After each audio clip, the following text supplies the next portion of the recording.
हम लोग plane surface से फ्लक्स निकालना सीख चुके हैं कि प्लेन सरफेस से चाहे यूनिफॉर्म फील्ड हो चाहे नॉन यूनिफॉर्म। प्लेन सरफेस में अगर यूनिफॉर्म फील्ड होगा तो हम बिना इंटीग्रेशन डायरेक्ट जाते हैं ई डॉट एस करते हैं, और प्लेन सरफेस में अगर नॉन यूनिफॉर्म फील्ड होगा तो हम कर दिया करते हैं integral E dot D S. ये है। अब देखो, अगर मान लो कहीं 3D सरफेस आ जाए सॉरी, अगर मान लो कहीं 3D सरफेस आ जाए, उसमें भी कैसे आप प्लेन सरफेस का यूज करके फ्लक्स निकालते हैं।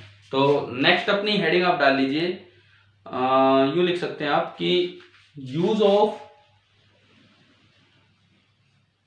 Plane surface, use of plain surface while calculating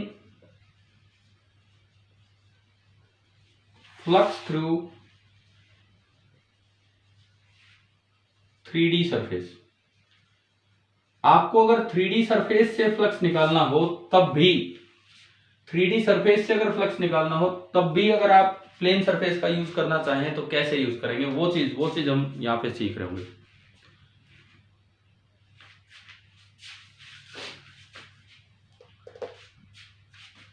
चलें, इसमें थोड़ा क्वालिटेटिव मीनिंग का यूज होगा।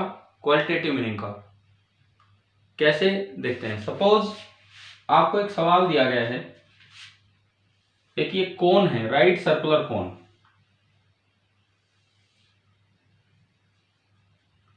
यूं बताओ क्वालिटेटिव मीनिंग क्या था फ्लक्स का। क्वालिटेटिव मीनिंग,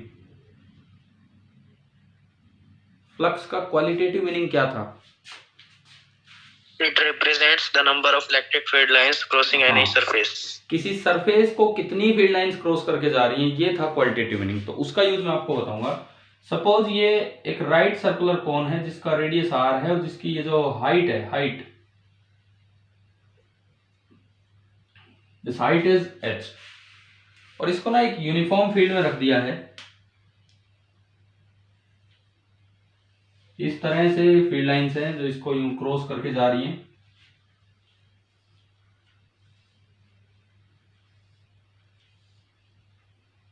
ये है इसकी फील्ड लाइन। ऐसे एक यूनिफॉर्म फील्ड में इसको रखा गया है और फील्ड सपोज कीजिए ई नॉट है जो कि यूनिफॉर्म। ठीक है, ये आपको डायग्राम दिया गया है।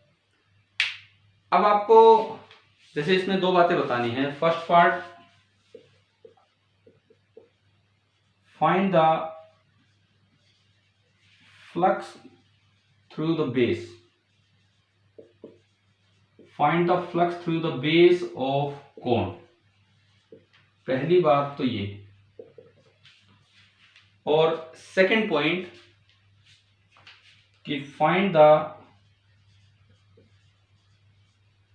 Flux coming out of front curve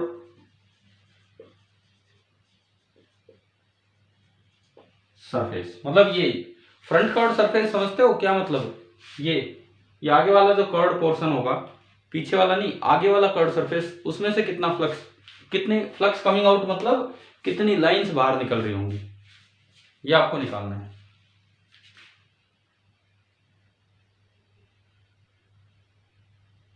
हाँ जी, पहले फर्स्ट का आंसर दीजिए आप, बेस का। 0। हाँ, बेस में से होगा 0। क्यों?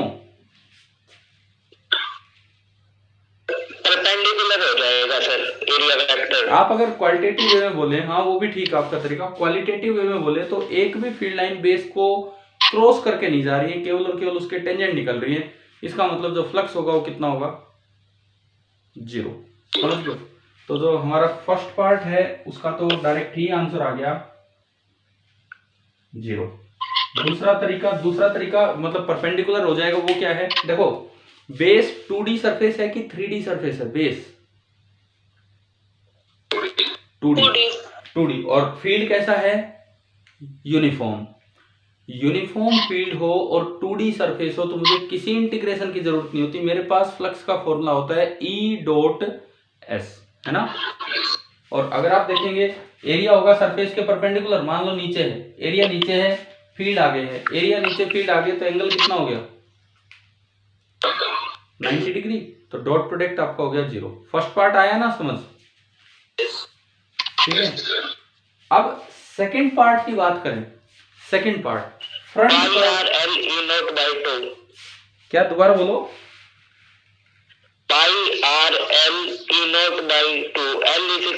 आपने अब सुनो मेरी बात सुनो, आपने फिर दोबारा लगा दिया ई डॉट एस, है ना। क्या front curved surface 2D surface है क्या, ये बताओ। Yes sir. नो। वो 2D तो हो ही नहीं सकती, एक प्लेन में कैसे आएगी, वो ओपन 3D सरफेस है। Front curved surface is an open 3D surface. चाहे फील्ड यूनिफॉर्म हो, लेकिन अगर 3D सरफेस आ गई तो क्या मैं ई डॉट एस लगा सकता हूं क्या वहां? नहीं लगा सकते। अब आप समस्या सुनिए, क्या दिक्कत आनी है वो सुनिए, क्या दिक्कत आनी है वो सुनिए। आपका फील्ड तो आगे है, ये देखो, ये मान लो मेरा हाथ है, फ्रंट कर्व्ड सरफेस ये है, मैं इसको बोर्ड को यूं घुमा रहा हूं, आपकी तरफ दिखा रहा हूं, ये फ्रंट कर्व्ड सरफेस है। फील्ड सीधा है, फील्ड यहां भी सीधा है, मैं अगर इस पेन को रखूं एक बार, फील्ड यहां भी सीधा है, फील्ड यहां भी सीधा है, फील्ड यहां भी सीधा है, लेकिन जो एरिया वेक्टर है यहां तो फील्ड के अलोंग होगा बीच में। जब आप साइड में देखोगे तो एरिया वेक्टर थोड़ा तिरछा जाएगा, और साइड में देखोगे एरिया वेक्टर और तिरछा जाएगा। एरिया वेक्टर तो परपेंडिकुलर टू द सरफेस होता है, जबकि फील्ड तो हर जगह सीधा है।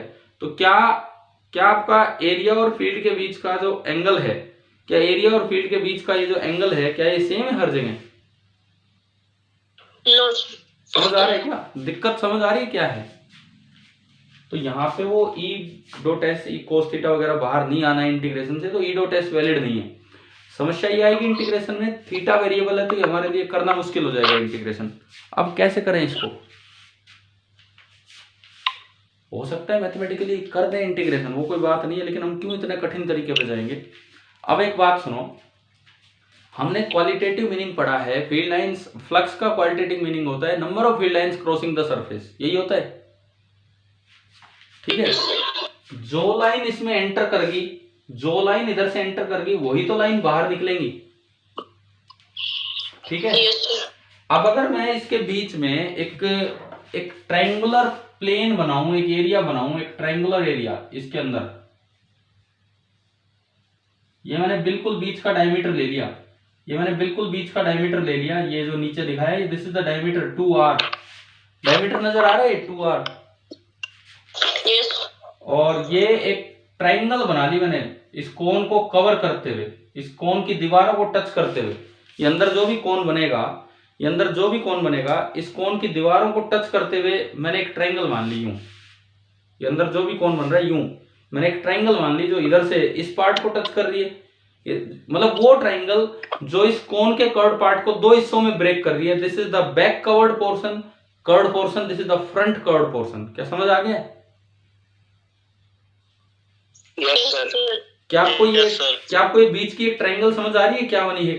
सीधी ट्रायंगल ये यूं बनेगी, है ना। अब देखो, जो लाइन बैक कर्व्ड पोर्शन से एंटर करेगी वो ट्रायंगल से भी जाएगी और वो फ्रंट कर्व्ड पोर्शन से बाहर भी निकलेगी, है ना। ठीक है, क्योंकि ये ट्रायंगल जो है इनकी वॉल्स को टच करते हुए जा रही है। Any line entering the back curved portion will also cut the triangular portion and will come out. This line also. This line also.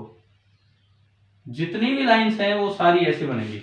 इसका मतलब number of field lines crossing the curved surface is the same as the number of field lines crossing this बीच वाली green triangle. समझ आ रही है?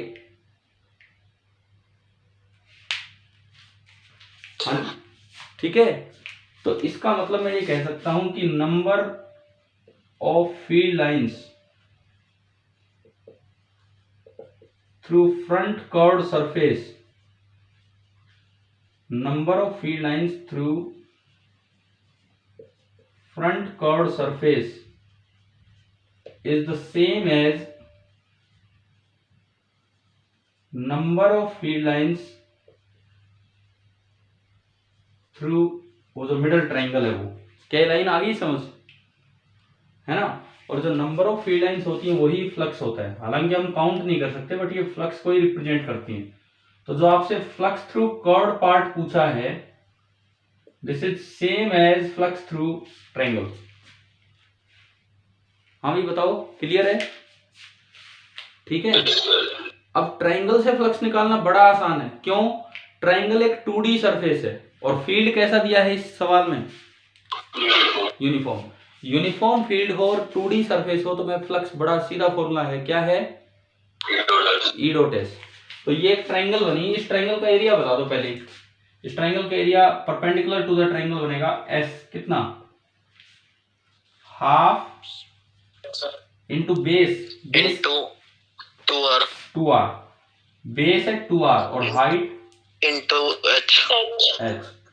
यानी कि मेरे पास triangle का एरिया आ गया RH। अब फील्ड यूनिफॉर्म आगे, S आगे, दोनों के बीच का एंगल हो गया 0 डिग्री।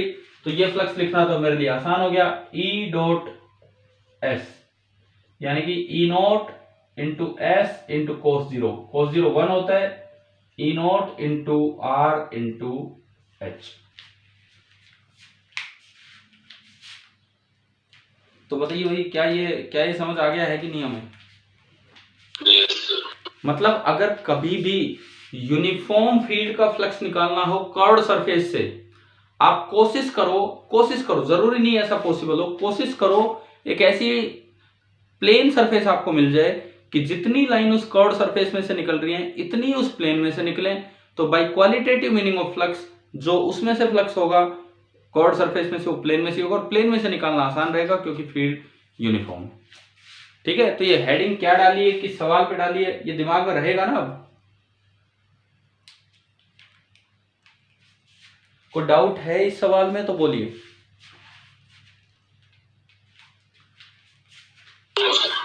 सर एक बार पहले वाला दोबारा बता दो, कनेक्शन थोड़ा। ठीक है। Base of the cone, base of the cone से आप फ्लक्स कैसे निकालेंगे? ये बेस है, इस बेस का जो एरिया है, एरिया वैसे परपेंडिकुलर होता है प्लेन सरफेस के या किसी भी सरफेस के। ठीक है, आप नीचे भी मान सकते हो, ऊपर भी मान सकते हो। By convention outward normal is taken as positive. Outward normal मतलब जो सरफेस है अंदर मत मानो, उसके बाहर की तरफ मानो। तो एरिया नीचे हो गया और जो फील्ड है वो आगे है। प्लेन सरफेस है और ई यूनिफॉर्म है तो ई डॉट एस में लगा सकता हूं। तो इस ई और एस के बीच का एंगल कितना है मेरा यहाँ पे? 90 डिग्री। तो ई डॉट एस होगा E into S into cos 90 degree और वो फ्लक्स आपका आ गया 0। चले तो बताएं, क्लियर हो गया ना ये वाला क्वेश्चन? यस। ठीक है, इसके बाद अगली हेडिंग, चलो ना मैं आगे, अगर नोट हो गया तो।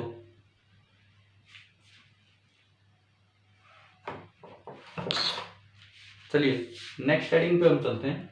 मैं एक बार फिर बीच में वही सवाल पूछता हूं जो मैंने शुरू में पूछा था। आज मैंने फोन्स इंटरचेंज कर दिए, रिकॉर्डिंग अलग और ये अलग। क्या कोई थोड़ा सा डिफरेंस है क्लैरिटी में कि नहीं है? यस है तो फिर ठीक है, मैं लाइव क्लास इसी फोन से ले लिया करूंगा इसमें, अगर क्योंकि इसमें वो बीच में फ्लैश सा नहीं आता इस तरह से।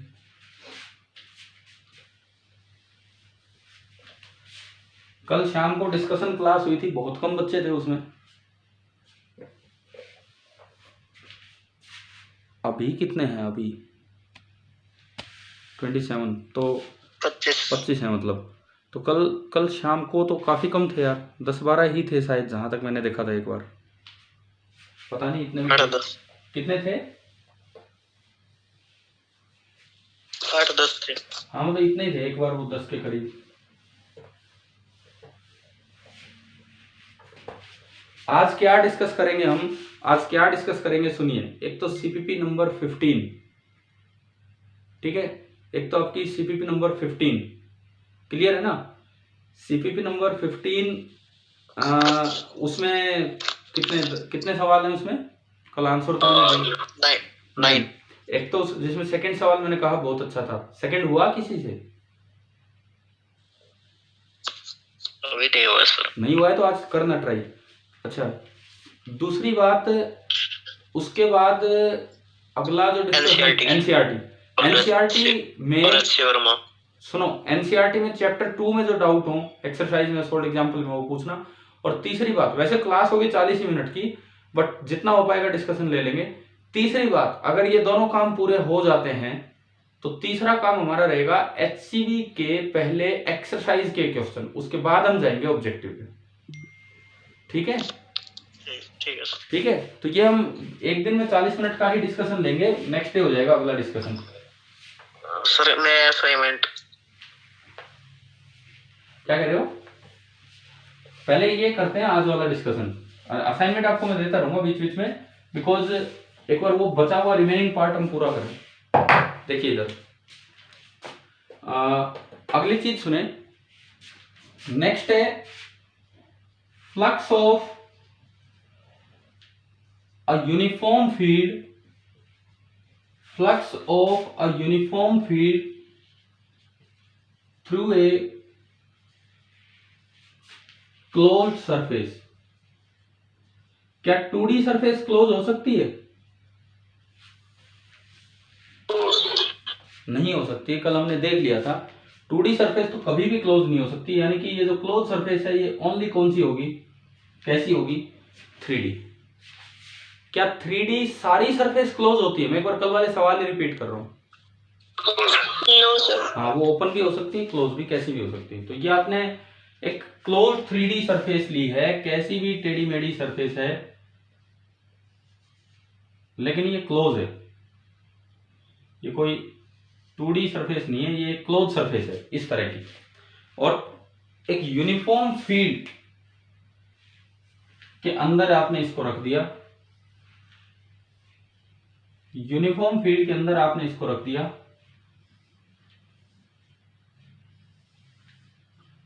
और ये फील्ड आपका है E नॉट अगेन, और ये यूनिफॉर्म। अब आपको इसमें से फ्लक्स निकालना है कि क्या होगा। तो देखो, चाहे फील्ड यूनिफॉर्म हो, सरफेस तो 3D है नहीं, तो क्या मैं डायरेक्ट T डॉट एस लगा सकता हूं? डायरेक्ट T डॉट एस नहीं, डायरेक्ट T डॉट एस का तो कोई चक्कर ही नहीं है। यहां पे आपको क्या करना होगा,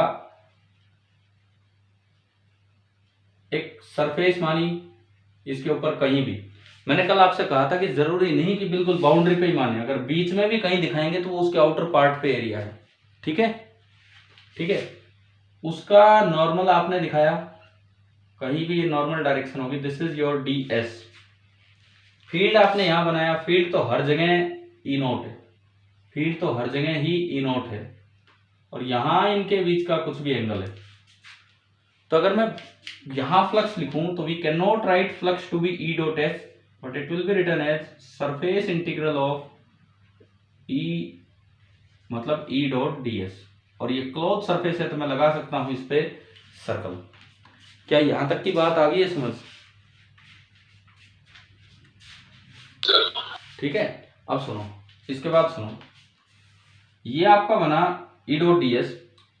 सबसे खास बात, क्या हर जगह E सेम हो? ये देखो, ये पोजीशन के रेस्पेक्ट में इंटीग्रेशन है, टाइम के रेस्पेक्ट में नहीं है, पोजीशन के रेस्पेक्ट में इंटीग्रेशन है। और हर पोजीशन पे आप चाहे कहीं चले जाओ, आप चाहे कहीं भी चले जाओ, किसी भी पोजीशन पे चले जाओ, आपका एरिया चेंज होगा। एरिया जरूर DS डैश हो जाएगा, वो अलग वेक्टर है, ये अलग वेक्टर है DS डैश, लेकिन फील्ड नहीं चेंज होने वाला है क्योंकि फील्ड यूनिफॉर्म है। तो क्या मैं इस E नॉट को इंटीग्रेशन से बाहर ले सकता हूं या नहीं, क्योंकि ये पोजीशन के रेस्पेक्ट में कांस्टेंट है। Yes sir. ठीक है, तो ये जो E नॉट है ये इंटीग्रेशन से बाहर आया, तो ये बनेगा E नॉट डॉट, और डॉट के आगे आपका बचा क्लोज इंटीग्रेशन ऑफ DS। कल आपको इसके बारे में कुछ रिजल्ट बताया था। Yes sir. क्या क्या होता है ये? जीरो। कोई भी क्लोज सरफेस हो, इसका इंटीग्रल DS वेक्टर पूरे क्लोज सरफेस पे हमेशा 0 होता है। तो ये आपका बना भाई E नॉट डॉट 0, और डॉट 0 का मतलब है कि आंसर आ गया क्या? 0। तो समझ आया ये पार्ट? ठीक है, एक बड़ा अच्छा सा रिजल्ट हमारे पास आ गया है कि अगर एक यूनिफॉर्म फील्ड है, उसके अंदर कोई भी क्लोज सरफेस रख लो, क्लोज सरफेस में से फ्लक्स कितना रहेगा? 0 रहेगा। 2D सरफेस क्लोज नहीं हो सकती, 3D ही क्लोज हो सकती। बताइए, क्लियर हुआ है दूसरा पार्ट? Yes sir. ठीक है, कर लो अपना कंप्लीट।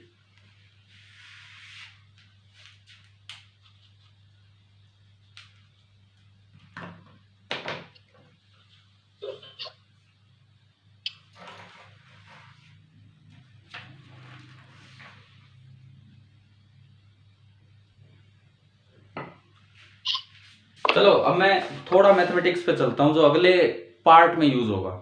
फ्लक्स, देखो अभी हम गॉस लॉ पे नहीं जा रहे हैं, हम केवल और केवल फ्लक्स कैलकुलेट कर रहे हैं, फिर हम गॉस लॉ पे चलेंगे। पहले फ्लक्स कैलकुलेशन में एक आसानी हो जाए, समझ बन जाए कि फ्लक्स कैसे कैलकुलेट करते हैं। तो आज शायद आज की क्लास में अभी तक हमने 2 पार्ट लिए ना, है ना, 2 टॉपिक लिए अभी तक। एक तो प्लेन सरफेस का यूज कैसे करें अगर यूनिफॉर्म फील्ड का फ्लक्स निकालना है 2D 3D सरफेस से, तो और दूसरा पूरी क्लोज सरफेस में से यूनिफॉर्म फील्ड का फ्लक्स क्या होगा। चले भाई नेक्स्ट पे।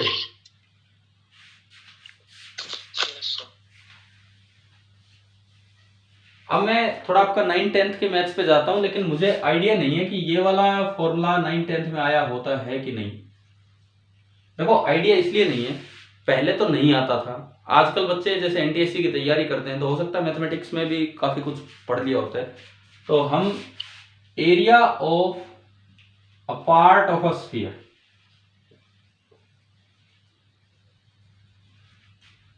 और इस चीज को यूज करेंगे नेक्स्ट में।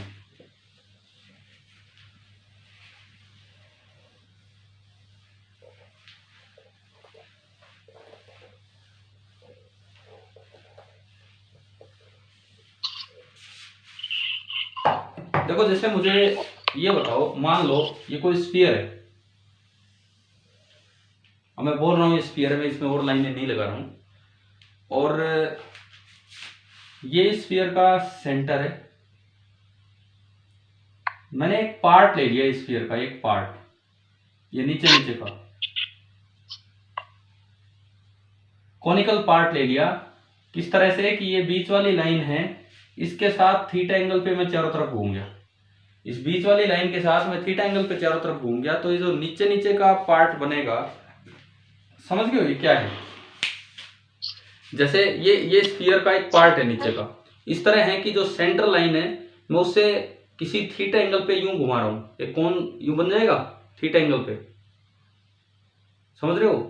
आर रेडियस को कटोरी के शेप में बन जाएगा। हाँ, सिंपल एक कटोरी टाइप की कोई शेप बनी, तो जो कटोरी बनी उसका एरिया क्या होगा, उसका एरिया क्या होगा अगर ये सेमी एंगल मतलब वर्टिकल के साथ बाउंड्री पार्ट का एंगल थीटा है तो, और आर है इसका रेडियस।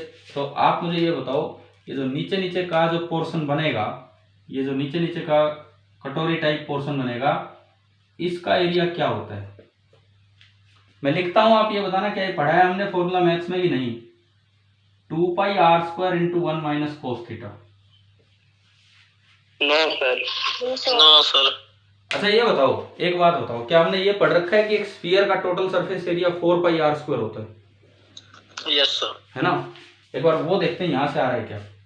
अगर मैं थीटा को पाई ले लूं, थीटा पाई, तो क्या ये पूरा स्फीयर कवर हो जाएगा, ये सेमी एंगल है।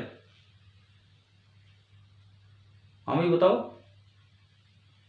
अगर मैं थीटा को पाई ले लूं तो क्या पूरा स्फीयर कवर हो जाएगा कि नहीं। Yes sir. जितना इधर जाओगे उतना इधर साथ साथ चल रहा है, क्योंकि ये सेमी एंगल है, सेमी वर्टेक्स एंगल। तो थीटा अगर आपने पाई लिया तो एस आपका बनेगा 2πr² इंटू 1 माइनस कोस पाई। कोस पाई कितना होता है, कोस पाई कितना होता है -1, तो 1 माइनस -1 2, तो कितना आ गया 4πr², यानी कि ये आपका बना कंप्लीट स्फीयर। तो मुझे ये बताओ, ये तो पढ़ रखा है ना आपने पूरा, ठीक है। तो मतलब अगर एक स्फीयर के किसी एक छोटे पार्ट का एरिया निकालना हो तो वो हुआ करता है 2πr² into 1 minus cos theta. लेकिन कैसे, हम ये बताओगे कैसे आए। पर एक चीज तो ये है, याद रखोगे आगे से ये फॉर्मूला कटोरी का एरिया, ठीक है। कैसे आया, अब ये एक एलिमेंट मानना पड़ेगा, उसका एरिया लिखना पड़ेगा। देखो मैं दिखाता हूँ इसमें, आपको बता देता हूँ कि इसमें कैसे क्या आएगा। सपोज आप यहां से किसी अल्फा एंगल पे गए, मैं कहता हूं कि आप बीच में किसी अल्फा एंगल पे गए और आपने अल्फा एंगल पे जाके इतना ही आपको इधर आना पड़ेगा और आपने इस पे एक कोण बना दिया। अल्फा एंगल पे जाके आपने कोण बना दिया। इस कोण का जो रेडियस बनेगा वो बनेगा आर साइन अल्फा, क्योंकि ये आर है। बताओ ये कोण का रेडियस आया समझ? हाँ भाई, ये कोनिकल नहीं, सॉरी, ये सर्कल बनाया, सर्कल का रेडियस आगे समझ कितना बना, आर साइन अल्फा। ठीक है, एलिमेंट मानने के लिए आपको थोड़ा सा और आगे जाना होगा, थोड़ा सा और आगे। तो ये आपने मान लो एंगल कितना बोला, डी अल्फा। ठीक है, अब अगर आप देखते हो तो इधर भी थोड़ा सा आगे आए होंगे और एक और इसी के ऊपर आपका यूं स्ट्रिप बनेगा और ये आपकी एक एलिमेंट बन गई, ये छोटा सा एलिमेंट। इसके बाउंड्री पे कटोरी के ऊपर एक लाइन से बन गई है, ये एक छोटी सी एलिमेंट बनी जिसका जो एक सर्कल सा बना है, जिसका रेडियस तो है आर साइन अल्फा और जिसकी थिकनेस ये है। ये थिकनेस कितनी होगी, ये आर डी अल्फा लिख सकता हूं मैं इस थिकनेस को, आर इंटू डी अल्फा। देखो ये भी आर है, ये भी आर है और ये बीच का एंगल डी अल्फा है, तो length of the arc is equal to radius into central angle. क्या समझ आ रहा है कि ग्रीन स्ट्रिप क्या बनी है? Yes sir. तो अगर मैं इस ग्रीन स्ट्रिप को काट के सीधा करूं तो ये ऑलमोस्ट एक रेक्टेंगुलर बनेगी, जिसकी ये लेंथ, जिसकी ये विड्थ तो है आर डी अल्फा, और ये बताओ ये लंबाई कितनी होगी इसकी,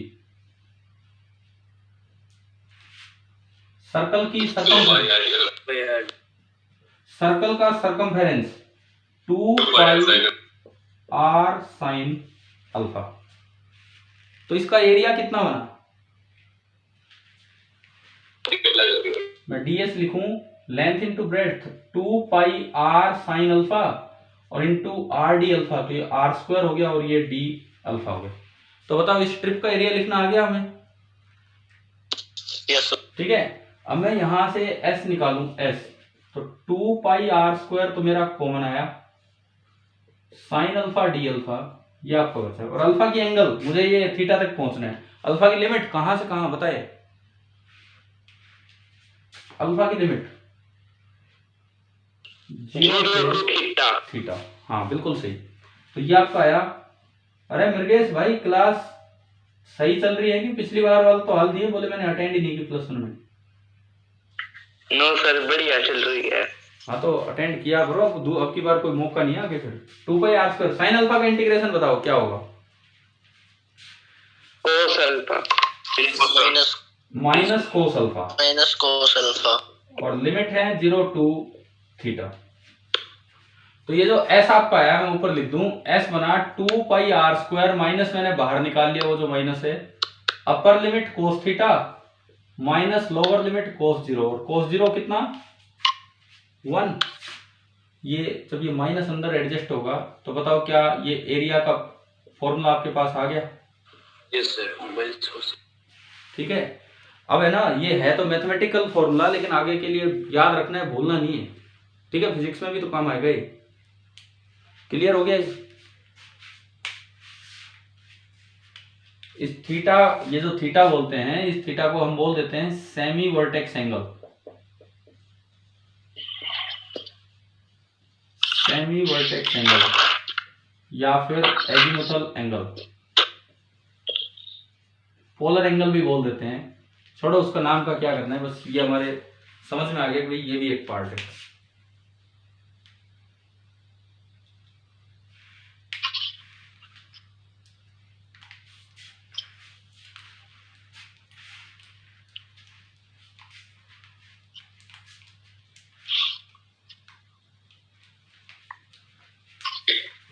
नोट हो गया कि कर रहे हो?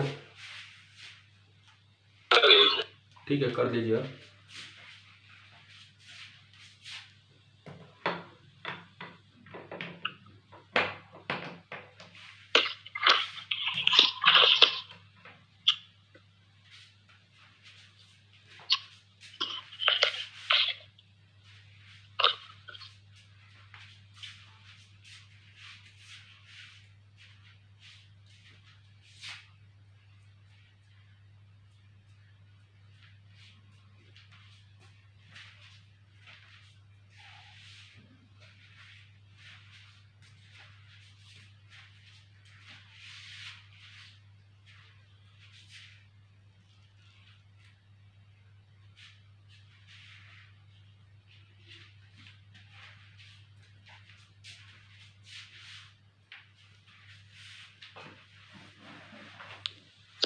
हो गया सर। हो गया तो आगे बढ़ते हैं। जो आपने आज का पहला टॉपिक डाला था, पहला टॉपिक क्या था, पहली हेडिंग क्या थी?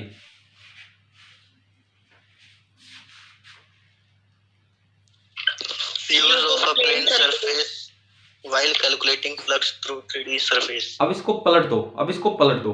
Use of a curved surface while calculating flux through a plane surface.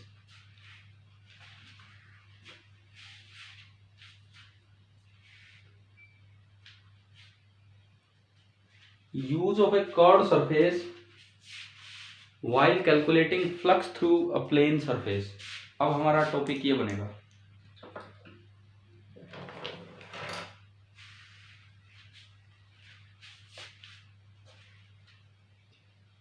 मिटा दो भाई, ये हो गया।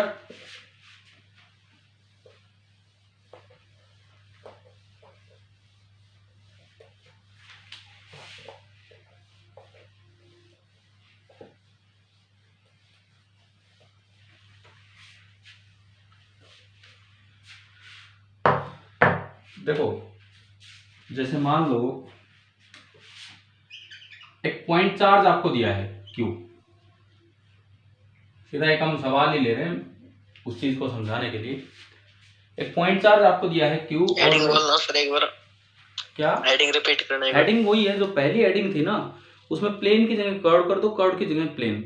Use of a curve surface while calculating the flux through a plane surface, ये हमारी हेडिंग।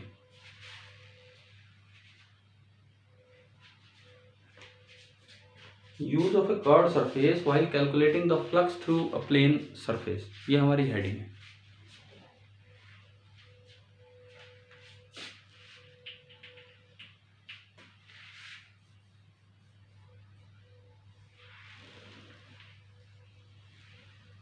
ठीक है भाई, हो गया है? Yes sir. सुनो, अब एक सवाल लेते हैं। इससे नीचे कोई एक सर्कुलर प्लेन सरफेस है, ये कोई एक सर्कुलर प्लेन सरफेस है और ये चार्ज इसके सेंटर से बिल्कुल वर्टिकली ऊपर रखा हुआ है। ये हॉरिजॉन्टल प्लेन सरफेस है। This is A horizontal circular surface और ये चार्ज रखा हुआ है इससे वर्टिकली, अब ये ऊपर रखा हुआ है, ये है। और आपको जो अरेंजमेंट यहां दिया गया है वो ये दिया गया है कि भाई अगर मैं ये एंड पॉइंट्स ज्वाइन करूं तो ये जो एंगल बनता है, ये एंगल कितना है, थीटा। अगर मैं इस सर्कल पे घूम जाऊं इस ब्लू लाइन को लेके, तो जो वर्टिकल लाइन है, जो आपकी वर्टिकल लाइन है, इस वर्टिकल लाइन के साथ जो इस स्लैंट लाइन का एंगल बन रहा है वो थीटा है। ये डायग्राम आ गया है समझ? ठीक है। सवाल है कि फाइंड द इलेक्ट्रिक फ्लक्स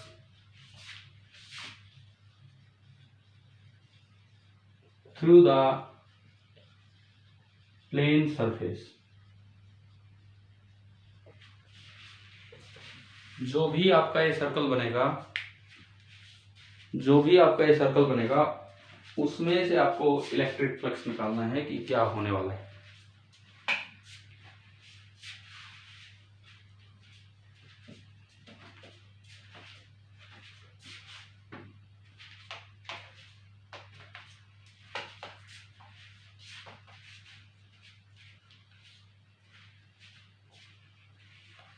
एक बार ट्राई करोगे 2-4 मिनट? हेडिंग डलवाई है, उसका यूज करो। पार्ट ऑफ ए स्फीयर का एरिया अभी बताया, उसका यूज करो और सोचिए। तो 4 मिनट आप ट्राई कीजिए, उसके बाद हम डिस्कस करते हैं।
हाँ जी भाई बताओ, कुछ हुआ है, कोई दिक्कत आई हो या सोल्व हो गया हो कुछ भी?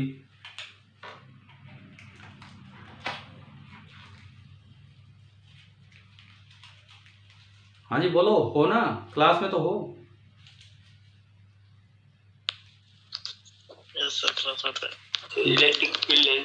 देखो सबसे पहली बात, प्रॉब्लम क्या है मैं बताता हूँ। प्रॉब्लम क्या है, आज एक कौन वाला सवाल किया था आपने, कौन वाला, उसमें प्रॉब्लम क्या हो रही थी? उसमें प्रॉब्लम ये थी कि ई तो हर जगह सेम डायरेक्शन में था लेकिन डीएस घूम रहा था, है ना। वो कौन बना के दिखाया था मैंने, मतलब हाथ से। ई हर जगह सेम डायरेक्शन में था लेकिन डीएस कहीं इधर जा रहा था कहीं, तो ई और डीएस के बीच का एंगल सेम नहीं था, जिससे इंटीग्रेशन में समस्या थी। यहां दिक्कत क्या है, डीएस हर जगह सेम डायरेक्शन में है। आप देखो ना, कहीं भी देख लो, कहीं भी इसकी सरफेस पे आप कहीं भी बनाओगे डीएस यूं बनेगा, क्योंकि ये कर्व्ड सरफेस नहीं है, ये प्लेन सरफेस है। प्लेन सरफेस में डीएस की तो कोई प्रॉब्लम नहीं होती है ना। बीच में बनाओगे डीएस यूं ही बनेगा, मतलब हर जगह डीएस यूं है, लेकिन समस्या कर रहा है ई। कौन सा ई, किसका ई, कौन है ई फैलाने वाला, ये चार्ज क्यू। यहां देखोगे रेडियली आउटवर्ड इधर बनेगा, यहां देखोगे रेडियली आउटवर्ड इधर जाएगा, यहां देखोगे रेडियली आउटवर्ड इधर, और बिल्कुल एंड में आओगे और बाहर, मतलब हर जगह यही समस्या होगी। मतलब पिछले सवाल वाली ही दिक्कत है कि ई और डीएस के बीच का एंगल वेरिएबल है, तो इंटीग्रेशन हमारे लिए आसान नहीं होगा। समझ आया? उस सवाल में दिक्कत ई ने नहीं की थी, उस सवाल में दिक्कत किसने की थी, डीएस ने। ई तो यूनिफॉर्म था लेकिन सरफेस कर्व्ड थी, तो डीएस दिक्कत कर रहा था। आज सरफेस तो प्लेन है, डीएस दिक्कत नहीं कर रहा, लेकिन ई नॉन यूनिफॉर्म है क्योंकि एक पॉइंट चार्ज का ई है, तो दिक्कत हमारे सामने ई पेश कर रहा है ना कि डीएस, परंतु दिक्कत तो सेम ही है। क्या यहां तक क्लियर हुआ? ठीक है। अब सुनो, अब वहां पे हमने क्या किया, डीएस की दिक्कत दूर करने के लिए, डीएस की दिक्कत दूर करने के लिए हमने क्या किया, एरिया को प्लेन कर दिया, एक ऐसा प्लेन एरिया की फील्ड लाइन सेम हो, है ना। यहां ई और डीएस की दिक्कत दूर करने के लिए डीएस को आप कर्व कर दो, ऐसा डीएस बना दो, ऐसा डीएस बना दो, ऐसा एरिया बना दो कि जितनी फील्ड लाइंस इस प्लेन एरिया में से जा रही है उतनी उस कर्व में से जाएं, प्लस उस कर्व सरफेस एरिया में हर डीएस और ई सेम डायरेक्शन में हो। एक बार मैं दोबारा बोलता हूं, ऐसा एक एरिया बनाओ, ऐसा एक सरफेस बनाओ जिसमें जितनी लाइंस इस सर्कल में से निकल रही इतनी उस एरिया में से निकले, कर्व में से, और उस कर्व सरफेस के हर डीएस के साथ ई का एंगल सेम हो जाए, तो इंटीग्रेशन हो जाएगा। और इन सब बातों को ध्यान में रखते हुए अगर हम एक सरफेस को सोचें, तो इस क्यू को सेंटर मानते हुए मैं एक स्फीयर बना लूं इतने रेडियस का, let this distance be r, ये हमने एज्यूम की है, गिवन नहीं है, let this distance be r. तो मैंने एक स्फीयर सोचा है जो आर रेडियस का है और क्यू को सेंटर मान लिया मैंने। ठीक है भाई, ये बन जाएगा एक बड़ा सा स्फीयर। हाँ जी बताओ, ये सरफेस दिमाग में आ रही है, समझ में आ रहा है क्या बना है ये? This is a sphere of radius r and centre at Q. बताओ एक बार, ये बात क्लियर हुई? इस स्फीयर का कौन सा ऐसा पार्ट है जिसमें से जितनी फील्ड लाइन प्लेन सरफेस में से निकल रही इतनी उस कर्व सरफेस में से भी निकले? कौन सा ऐसा पार्ट है? तो यहां से लेके और यहां तक ये जो कटोरा बनेगा, यहां से लेके यहां तक ये जो कटोरी बनेगी, नीचे नीचे जो कटोरी बनेगी इस तरह की, क्या मैं ये कह सकता हूं कि हर वो फील्ड लाइन जो प्लेन सरफेस में से जा रही है वो कर्व में से भी जा रही है? जैसे एक कटोरी के ऊपर आपने ढक्कन ढक दिया, तो हर वो फील्ड लाइन जो ढक्कन में से निकलेगी वो कटोरी में से भी निकलेगी, बात तो वही है।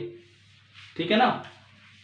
इसका मतलब मैं कह सकता हूं कि flux through plane surface, this will be same as flux through a part of sphere, flux through a part of sphere. अच्छा जी, थोड़ा और आगे बढ़ते हैं। पहले बताओ क्या यहां तक का पॉइंट आ गया, समझ आ गया यहां तक का पॉइंट? ठीक है। अब देखो स्फीयर तो कोई 2D सरफेस तो है नहीं, 2D सरफेस नहीं है तो आपको तो यही फॉर्मूला लगाना पड़ेगा E डॉट ds, वैसे भी E यूनिफॉर्म नहीं है। अब मैंने इस स्फीयर पे कहीं भी मैंने एक छोटा सा एरिया माना, तो बताओ जो ds बनेगा, स्फीयर पे ds नॉर्मल होता है और नॉर्मल हमेशा बनता है टेंजेंट के परपेंडिकुलर। टेंजेंट के परपेंडिकुलर मतलब सेंटर से ज्वाइन कर दो, ये आपका बनेगा ds। और यहां फील्ड किसने फैला रखा है, चार्ज ने। और बाई चांस आपने ऐसा कुछ बनाया है कि चार्ज भी बैठा कहां है, उसके स्फीयर के सेंटर पे। तो जब आप चार्ज का फील्ड रेडियली आउटवर्ड बनाओगे तो सेम ही डायरेक्शन बनेगी, बिल्कुल सेम डायरेक्शन, और E इधर ही आएगा। समझ आ रहा है।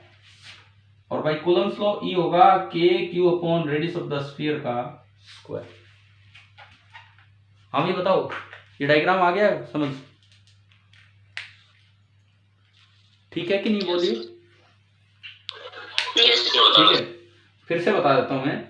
ये जो आपने कटोरी टाइप एरिया बनाया है नीचे का, उसके सेंटर पे ही आपने चार्ज Q को माना है। ये तो हमारी अजम्पशन है, हमने जो अपनी तरफ से ज्योमेट्रिकल कंस्ट्रक्शन किया है। तो अब अगर मैं इस रेड वाले कर्व्ड सरफेस एरिया में से फ्लक्स निकालूं, क्योंकि जो लाइन इस प्लेन सर्कल में से निकलेंगी वो इस नीचे वाले रेड एरिया में से निकलेंगी, तो फ्लक्स दोनों का सेम रहेगा। रेड वाला एरिया 3D सरफेस है और फील्ड भी यूनिफॉर्म नहीं है, तो मुझे इंटीग्रेशन पे जाना पड़ेगा, integral E dot ds, surface integral E dot ds। ये क्लोज सरफेस नहीं है, नीचे का पार्ट है, ओपन सरफेस है। आप चाहिए 2 सिंबल लगाओ, चाहिए 1 लगाओ, मैंने नीचे S लिख दिया। अब मैंने इस पे कोई भी एक छोटा सा एरिया माना है, जो मैंने ब्लू कलर में दिखाया है, वो एरिया बनेगा सरफेस के नॉर्मल। स्फीयर के नॉर्मल बनता है सेंटर से ज्वाइन करते हुए, तो मैंने सेंटर से उसको ज्वाइन कर दिया, तो वो स्फीयर के नॉर्मल बना और ये आपका ds बना। पहली बात, क्या ds की डायरेक्शन क्लियर हुई? ठीक है। उसके बाद मैंने क्या किया, E निकाला। यहां से आपका जो चार्ज रखा है वो स्फीयर के सेंटर पे है, तो इसकी वजह से यहाँ फील्ड होगा रेडियली आउटवर्ड, और रेडियल डायरेक्शन भी तो यही है जो नॉर्मल डायरेक्शन है। तो E और ds दोनों की डायरेक्शन सेम होगी। क्या ये पॉइंट क्लियर है? अब मुझे ये बताओ, क्या E और ds बस यही सेम है या इस नीचे वाले पार्ट पे हर जगह सेम है डायरेक्शन में? हर जगह सेम है, क्योंकि हर जगह नॉर्मल और रेडियल लाइन एक ही है। इसका मतलब अब मेरा इंटीग्रेशन सोल्व हो जाएगा।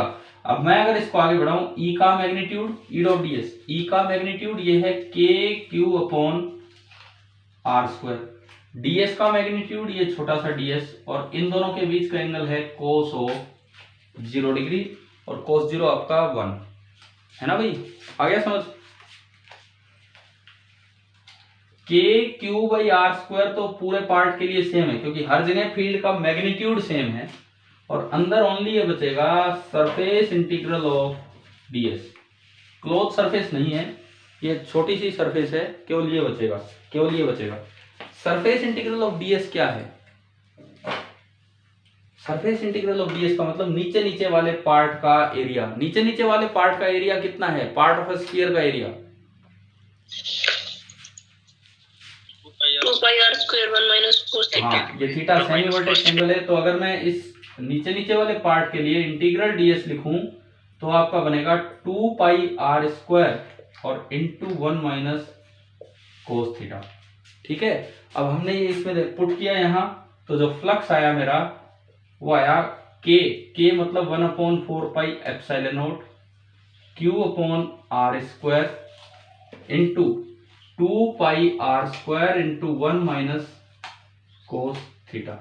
देखो सबसे मेन बात, r हमने एज्यूम किया था, तो r से r कैंसिल, हमें दे ही नहीं रखा था, तो वो कटना भी चाहिए था, क्योंकि r तो दे ही नहीं रखा।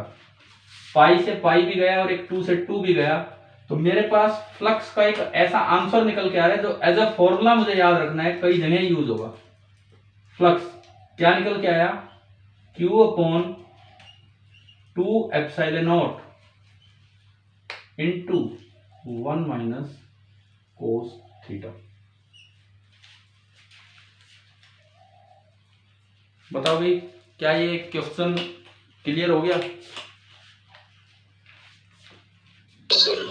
ठीक है, इसको नोट कर लीजिए ढंग से। और और ये कैसे फॉर्मूला है क्या है अभी बताता हूँ आपको, किस तरह से फॉर्मूला याद रख लेना है हमें।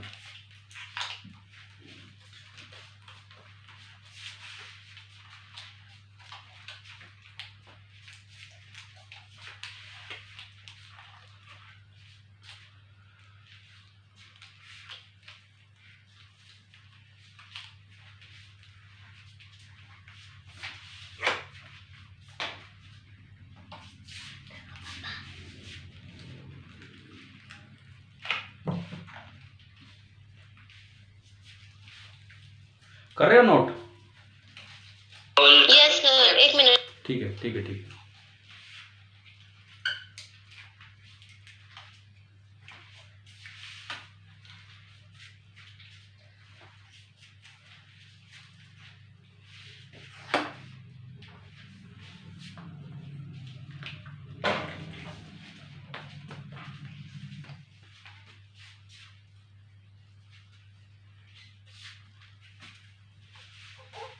बैठ जाना पीछे,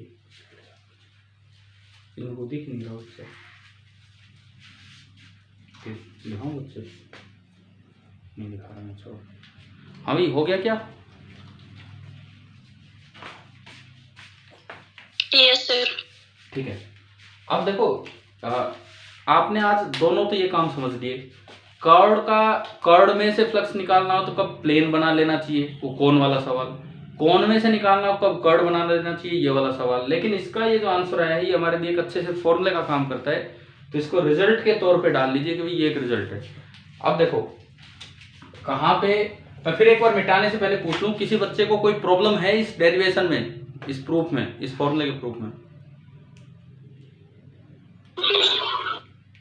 हाँ भाई, कोई भी पॉइंट अगर नहीं समझ में आया तो अभी पूछो इससे रिलेटेड। क्लियर?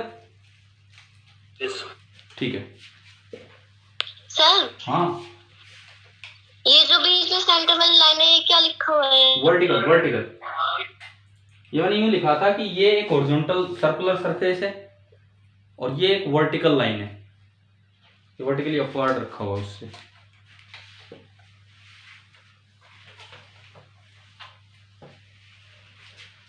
देखो एक मैं आपको एक बात बताता हूँ इसमें, जैसे क्वेश्चन अच्छे करते रहो कहीं से भी ढूंढ के, अगर आप उन्हें एज ए टॉपिक अपने नोट्स में नहीं डालोगे तो वो सवाल कभी आपको ध्यान नहीं रहते कि क्या सिखा के गया है।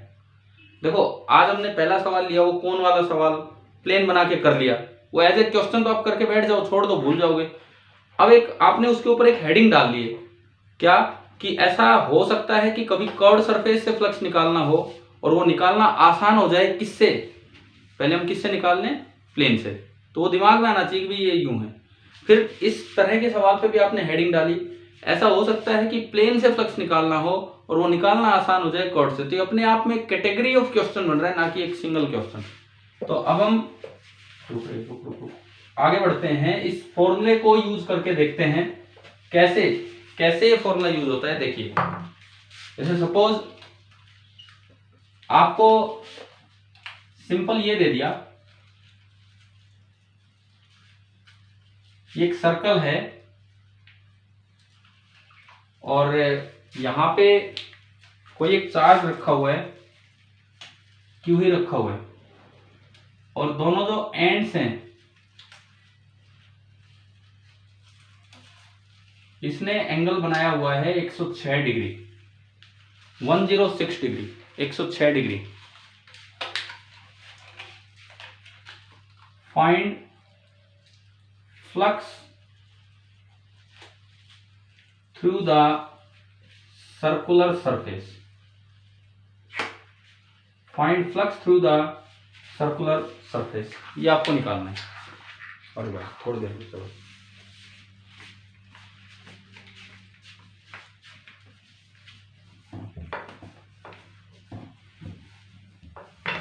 एक 106 डिग्री है सर ये? हाँ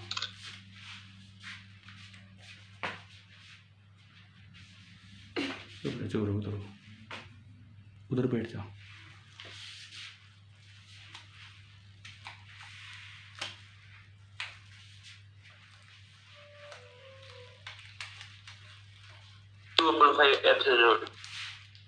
देखते हैं हम जो फॉर्मूला आज सीख के आए, क्या दिमाग में आ गया ना यहाँ कैसे डायरेक्ट फॉर्मूला लगेगा। फ्लक्स का फॉर्मूला है Q/2ε0, ये तो है ही है उस फॉर्मूले में, इनटू कोस के आगे बताओ कितना आएगा, 53, इसका आधा 53। अब जो मेरी 3 4 5 की ट्रायंगल है, 3 4 ना सॉरी 4 और 5, ये 5 और 3 वाला एंगल 53 के अप्रोक्स होता है।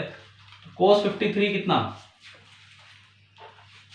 कोस 3/5, 1 - 3/5, 2/5, 2 से 2 कटा, तो मेरा जो आंसर आ रहा है, answer is coming out to be Q/5ε0।